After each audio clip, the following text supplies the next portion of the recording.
C'est occupé, Cyril. Qu'est-ce que tu fais là? T'as une envie pressante? Hé Thomas, y a un truc dans notre chambre là. Vraiment. Derrière le rideau, il y avait un truc. Je crois que c'était un mec. De quoi y a un mec dans notre chambre? Il y avait un mec derrière le rideau, dans notre chambre. Bah vas-y toi, va voir. Bah va voir toi. Non mais vas-y. Mais c'est toi qui vas voir. Bah va voir. Bah va voir toi. On a qu'à faire un jeu pour déterminer lequel de nous deux va voir, c'est tout. Ok, on fait un blobby volé. Non là je crois que t'es rêvé. On fait pas un blobby volé, non. Tu sais quoi? On appelle Monsieur Esclave. Bah vas-y, appelle-le. Allô? Ouais, allô Thomas, t'es où là? Je suis aux toilettes. Aux toilettes. C'est compliqué. Ok. Bon, alors comment te dire en gros, on voudrait faire un jeu pour nous départager, quoi. Ok, un petit jeu, laisse-moi réfléchir. On fait un blobby volé. Ouais, non, pas le blobby volé, non. Pas de blobby volé, mais justement, j'ai un petit quiz pour vous. Alors allez dans le salon. Réveille-toi Thomas par contre.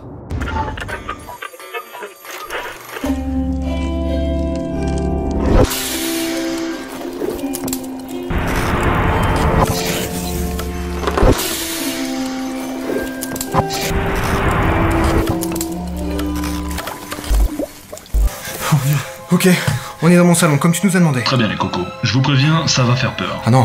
Non mais peur un peu quoi, en mode Halloween. Bah écoute, justement, ça tombe bien, j'ai mis une petite ambiance. Je te mets à la place de Monsieur Esclave, comme ça tu nous fais un quiz normal. Vos ardoises les mecs. Des ardoises, bien sûr, des ardoises, oui. C'est parti, et on n'oublie pas que le perdant ira voir... La mort! Je vais vous raconter des histoires de meurtre et vous allez devoir me dire s'il s'agit d'une histoire vraie ou d'un crime tiré d'un film. Réalité ou fiction. Est-ce que il peut y avoir des demi-points supplémentaires si on identifie le film ou qu'on sait exactement quel fait divers c'est? Ouais. Ouais. Je vais perdre si c'est ça. Non, allons-y. Allons-y! Au début du XXe siècle, une vague de suicides frappe en quelques semaines les enfants du petit village de Creating Grifford, au nord-est de l'Angleterre. Immolation par le feu, défenestration ou encore empoisonnement, ce n'est pas moins de 6 enfants qui perdirent ainsi la vie durant cette période. Ça va être super chaud, hein. Mais, Thomas C'est Jonah! Il est possédé! La gueule qu'il a, c'est pas... Oh, putain, la branlée que tu lui as mise! Ce qui me fait plaisir, c'est que comme j'ai une chance sur deux de gagner, Ouais, c'est pas faux. Il faut vérifier qu'on soit en même temps. Parce que sinon, vu tes astuces de triche... 1, 2, 3... non, pourquoi j'ai rigolé? Bah c'est pas grave, on a perdu tous les deux. Non, attendez, il faut pas rigoler, c'est Halloween. Maintenant, tu trouves ça toujours aussi marrant? C'était dans La Dame en Noir. Ah, je n'ai pas vu ce film. Toi, tu l'as vu, je parie. Oui. Et ben à chaque fois qu'un personnage voit la Dame en Noir, un enfant se suicide. Eh bien, je n'en avais aucun souvenir. Et qui suis-je?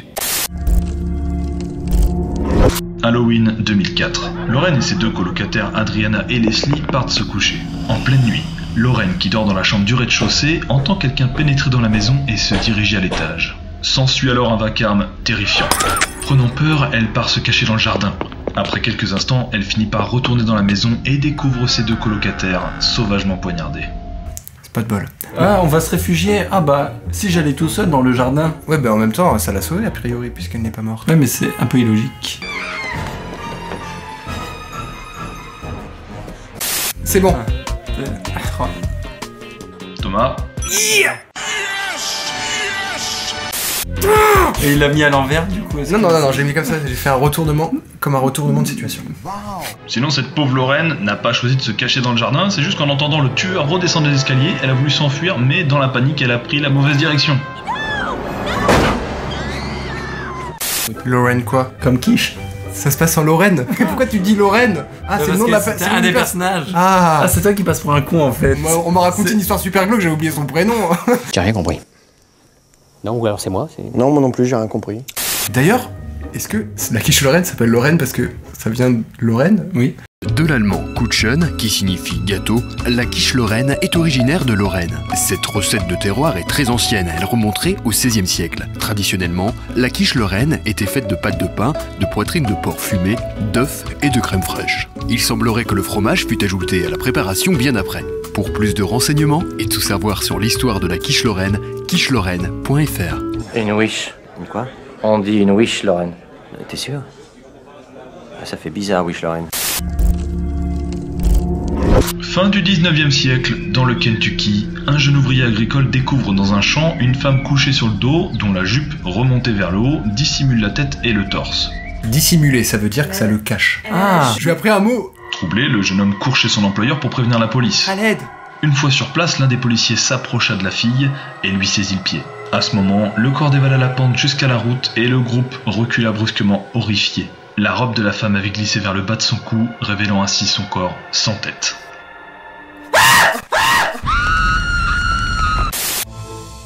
Hey, Matt. Mais non, 3... Ouais. C'est-à-dire que la robe retroussée, ça veut dire qu'on voyait un peu... Attends. C'est un peu olé olé tout de même. Et pour l'anecdote, la tête de la victime ne fut jamais retrouvée. T'as cru que c'était Sleepy Hollow? Non, c'est le cavalier sans tête, c'est pas une femme morte qui...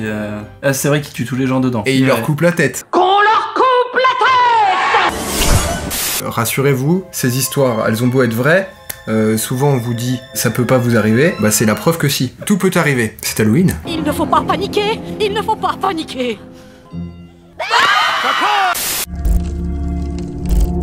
En 1979, La date est importante. Oui, exactement.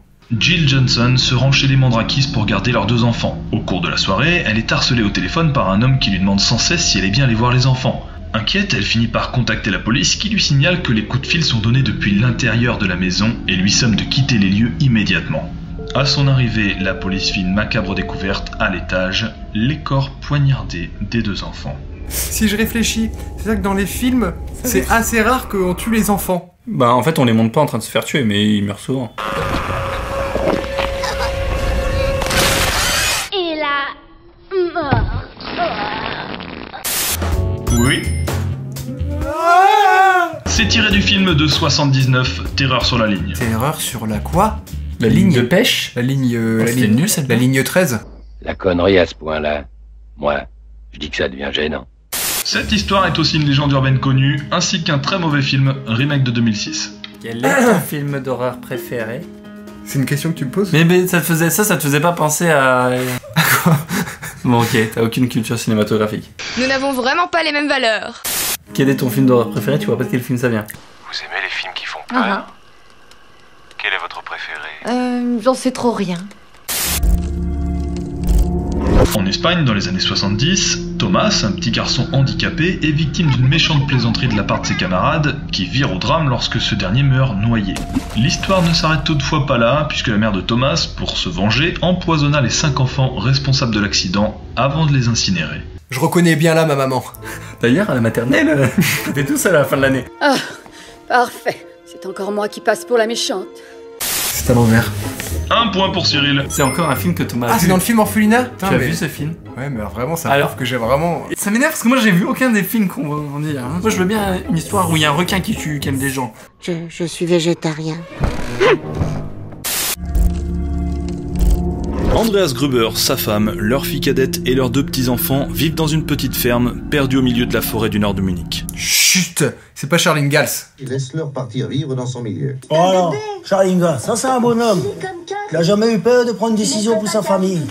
En 1922, le père de la famille raconte à ses voisins avoir découvert de mystérieuses traces de pas dans la neige provenant de la forêt et se dirigeant vers la maison, mais sans qu'aucune trace n'en reparte. Il signale également avoir entendu des bruits dans le grenier et avoir trouvé un étrange journal sur le pas de la porte. Il fouille alors la ferme à plusieurs reprises mais sans rien constater d'anormal. Quelques jours après, le corps sans vie d'Andreas, de sa femme, de leur fille et de leur petite-fille fut retrouvé dans la grange empilés les uns sur les autres et baignant dans une mare de sang. Les corps de leur petit-fils et de la nouvelle femme de chambre, Maria, seront quant à eux retrouvés dans la maison. Tu sens pas une atmosphère un peu... Je vais me chier dessus. 1, 2, 3. On est frères de mauvaises réponses. L'histoire est encore plus étrange puisque 6 mois avant les faits, la précédente femme de chambre avait quitté précipitamment la maison en prétextant que les lieux étaient hantés. En effet, elle disait entendre des voix et des sons étranges provenant du grenier. Et de plus, les tueurs seraient restés dans la maison s'occupant des animaux et des tâches domestiques. Ils dormaient même dedans. Moi ça me ferait chier que quelqu'un nous tue cette nuit et qu'ils dorment dans mon lit, dans notre lit. Ben quoi? En 1995, un projectionniste est retrouvé sauvagement assassiné dans un cinéma après la diffusion d'un film de série Z. Le fait marquant de cette histoire est que pour tuer sa victime, l'auteur du crime a suivi le mode opératoire de l'assassin dans la fiction projetée ce soir-là. Tu sais déjà? Non en fait. Tu fais pas la comédie, hein. Je veux un award. Peut-être je bluffe. Il bluffe. Pas sûr. Ah oui, c'est ça, il a dit Vous pouvez les parier sur Unibet. Hey, tu connais le live betting sur WragBet? Live direct betting Paris. Tu paries pendant l'épisode ou même sur ton mobile si ça t'amuse. Tu veux gagner? Bon, tu peux parier sur Cyril ou sur moi. Mais appelons un chat un chat. Vote Thomas et tu vaincras. Avec Thomas, tu connais toujours le résultat. WragBet.fr sur tablette et mobile. WragBet pour les tricheurs. La cité de la peur. Ah non, mais attends, fallait... Qu'est-ce que je viens de faire? Qu'est-ce que j'ai fait? Dans Scream 2, la scène d'ouverture, ils sont en train de regarder le film Scream et il arrive et il tue dans la salle au couteau pour faire comme dans le film, dans la tenue du tueur. Sauf que le film ne date pas de 95. Allez 97. Shit. Tout le monde peut se tromper. Bah moi je peux me tromper, tiens, regarde, je me trompe en ce moment. Un matin de 1947, une habitante de Los Angeles aperçoit en bordure d'un terrain vague ce qu'elle pense être un mannequin de magasin brisé. Mais en s'approchant, elle réalise qu'il s'agit en fait d'un cadavre d'une jeune femme coupée en deux au niveau du bassin, un sourire tailladé défigurant son visage. Oh putain, c'est dégueulasse. Mais ça me plaît. C'est de l'eau, c'est de l'eau. Bah ça sent pas l'eau, ça sent la mauvaise haleine. 1, 2, 3. De quoi? C'est Cyril, désolé Thomas. Oh merde. Ça a inspiré une mort dans American Horror Story. J'ai réalisé une bisection du corps, puis ôté les intestins et vidé son sang. Et comme vous le verrez, elle sera plus transportable en morceaux. Et bon appétit, bien sûr. Il s'agit là de l'affaire du Dahlia Noir, le crime non élucidé d'Elizabeth Short. Ce crime a fait l'objet de nombreuses spéculations et a inspiré un roman, Le Dahlia Noir, écrit par James Ellroy, un film du même nom réalisé par Brian De Palma, ainsi que des téléfilms et des jeux vidéo, etc. etc. C'est ce que j'appelle une histoire tirée par les cheveux. En 2012, au Canada, un colis est retrouvé contenant un pied humain en décomposition. Une note accompagne le colis précisant que d'autres morceaux de corps avaient été envoyés par la poste et que l'auteur avait l'intention de tuer à nouveau. Et en effet, plusieurs autres colis contenant pieds et mains ont été découverts par la suite. En fait, notre monde est devenu tellement fou qu'on a du mal à définir la limite entre la fiction et la réalité. Je vois des gens qui sont morts. Tellement ce quiz est une ode à la perversité et pour montrer à quel point notre monde est perverti. Voilà. C'est un acte militant. Oui. J'ai déjà vu des faux culs, mais vous êtes une synthèse. Vous savez pas ce que je vais dire, vous savez pas ce que je vais dire, et bim! Pourquoi? Luca Magnotta. Il a parfois été présenté comme le premier tueur sur internet, même si des cas similaires s'étaient en fait déjà produits. Il a en effet utilisé internet pour diffuser une vidéo dans laquelle il mutilait le cadavre de sa victime. Eh mais il me fait penser au mec qu'on voit dans les vidéos d'Antoine Daniel, tu sais, avec ses cheveux.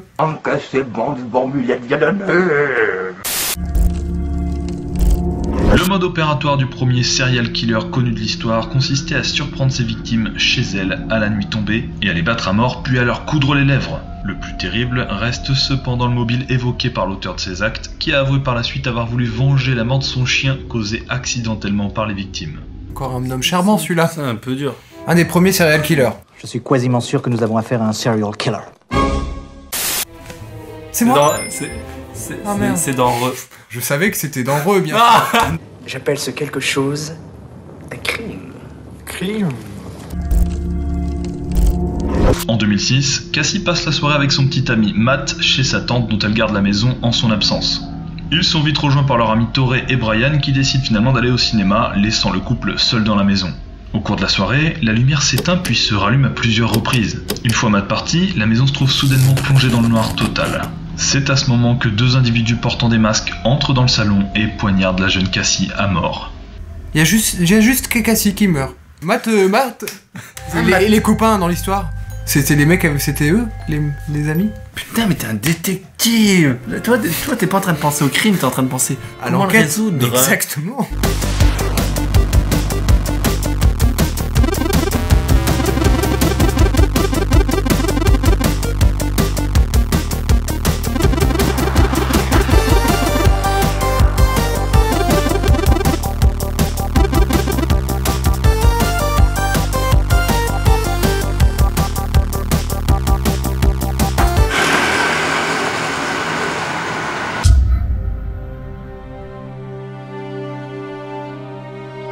Chaque jour, des milliers de jeunes perdent toute notion de la réalité à cause de l'industrie vidéoludique.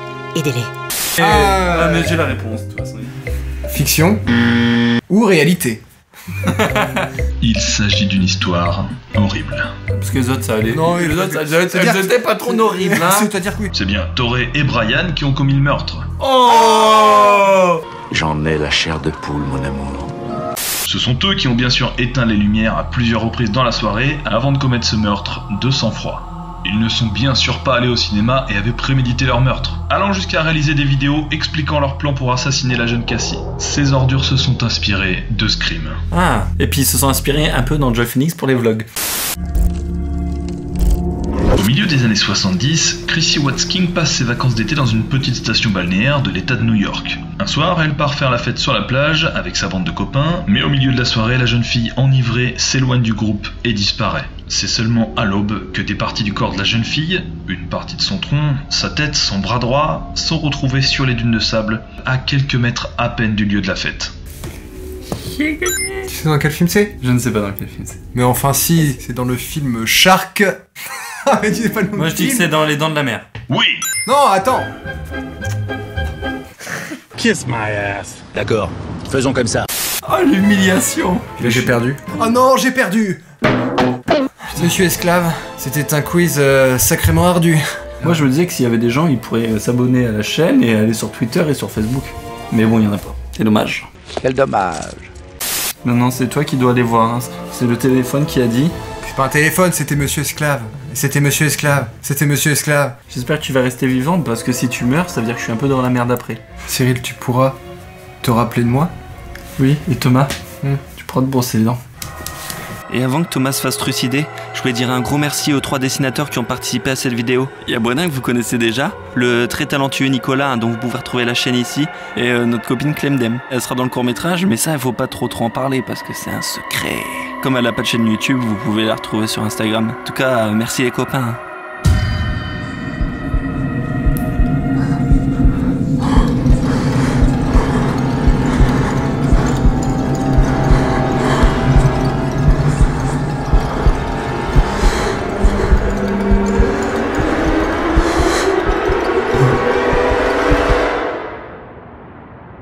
Putain.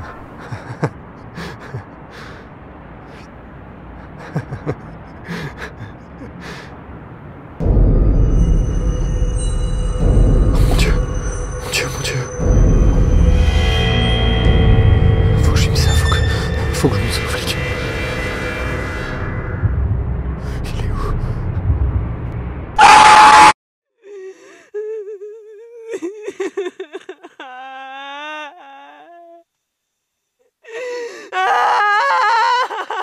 Bluff ou pas? Bluff ou pas? Qu'est-ce qui vient de se passer? Josie, c'est toi ça?